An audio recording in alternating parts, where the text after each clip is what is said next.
মনগীতৰ আজি প্ৰথম দিন আৰু আশা কৰিছো যে এইবাৰ আগৰ বাৰতকৈও যাতে আৰু ভালকে হয়। নতুন নতুন ল'ৰা ছোৱালীবিলাক অসমৰ বিভিন্ন জাগাৰ পৰা আহিছে, তেওঁলোকে বহুত আশাৰে আহে আৰু আমিনো কি শিকাওঁ, গতিকে আমি যিমান পাৰোঁ চেষ্টা কৰিছোঁ যাতে ভাল ভাল প্ৰশিক্ষক যিসকল এইবিলাক দিশত পাৰগত মানুহ মানে এক্সপাৰ্টছ, তেওঁলোকক আমি আনি পেলাই নতুন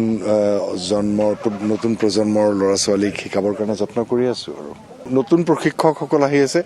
এই বছৰ জয় বৰুৱা থাকিব, ধ্ৰুৱজ্যোতি ফুকন থাকিব।